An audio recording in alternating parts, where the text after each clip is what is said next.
যোৱা বৃহস্পতিবাৰে বাংলাদেশত যি এটা দুৰ্ভাগ্যজনক ঘটনা সংঘটিত হ'ল সেইটোৰ প্ৰতিবাদত আজি বিশ্ব হিন্দু পৰিষদ বজৰং দল নলবাৰী জিলা আৰু নলবাৰী নগৰৰ ফালৰ পৰা আমি এই প্ৰতিবাদী কাৰ্য আজি হাতত লওঁ। আচলতে কথাটো এনেকুৱা যে প্ৰতিবাৰে বাংলাদেশত যি হিন্দুৰ ওপৰত বৰ্বৰ আক্ৰমণ কৰা হয় সেই বৰ্বৰ আক্ৰমণৰ পিছত কিন্তু আমি একো বিচাৰ দেখা নাই আজিলৈকে, কিন্তু এইবাৰ কিন্তু আমি সহ্য নকৰিম। এইবাৰ বিচাৰ নোহোৱালৈ বিশ্ব হিন্দু পৰিষদ বজৰং দলে আমি এই কথাৰ ওপৰত আমি প্ৰতিবাদী কাৰ্যসূচী বা জংগী আন্দোলন পৰ্যন্ত আমি কৰি যোৱাৰ এটা আমি পৰিকল্পনা বা ব্যৱস্থা এটা আমি হাতত লৈছোঁ।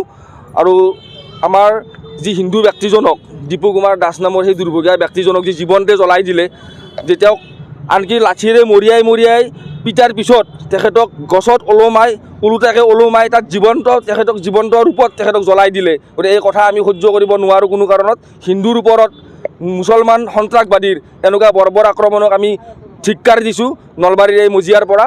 আৰু যিসকল মৌলবাদীৰ সমৰ্থকে তেওঁক মৰিয়াই মাৰিলে তাৰপিছত তেখেতক জীৱন্ত ৰূপত জ্বলাই দিলে। গতিকে এই কথাৰ উচিত ভাৰত চৰকাৰকো আমি অনুৰোধ জনাইছোঁ যে এই কথাৰ উচিত বিচাৰ হ'ব লাগে, এটা ব্যৱস্থা কৰিব লাগে তেওঁলোকৰ ওপৰত, যাতে ভৱিষ্যত কোনো হিন্দুৰ ওপৰত মুছলমান সন্ত্ৰাসবাদীয়ে বা মৌলবাদীৰ সমৰ্থকে এনেকুৱা বৰ্বৰ আক্ৰমণৰ পৰা বিৰত থাকে। আক্ৰমণ চলি আছে হিন্দুৰ ওপৰত, এতিয়া বুলি নহয় আগৰ পৰাই বাংলাদেশত হিন্দুৰ ওপৰত বহুত অত্যাচাৰ চলি আছে।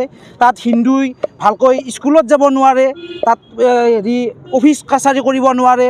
আৰু আমাৰ গুৰুক, আমাৰ কি আছিল গুৰু চিন্ময় প্ৰভু গুৰুক বাংলাদেশ চৰকাৰে কাৰাবন্দী কৰি থৈ দিছে, যাতে অতি সোনকালে তেখেতক মুক্তি দাবী জনাইছোঁ আমি বিশ্ব হিন্দু পৰিষদ বজৰং দলৰ পৰা নলবাৰী জিলাৰ পৰা, যাতে অতি সোনকালে এনেকুৱা ঘটনা যাতে ভৱিষ্যতে আমাৰ গুৰু, আমি যাক গুৰু হিচাপে পূজা কৰোঁ, সেই ব্যক্তিক যাতে ভৱিষ্যতে আৰু বাংলাদেশ চৰকাৰে এনেকুৱা কাৰাবন্দী নকৰে, তাৰ কাৰণে আমি ভাৰত চৰকাৰ অসম চৰকাৰক বিনম্ৰভাৱে অনুৰোধ জনাইছোঁ যে এই নলবাৰীৰ মজিয়াৰ পৰা যাতে ভৱিষ্যতে এনেকুৱা যাতে এই দুষ্কৃতিকাৰীক যাতে শাস্তি দিয়ে, সেইটো কাৰণে আমি বিশ্ব হিন্দু পৰিষদ বজৰং দলে আজিয়ে নহয় যাতে উচিত বিচাৰ নোহোৱালৈকে আমি জংগী আন্দোলন গঢ়ি তুলিম।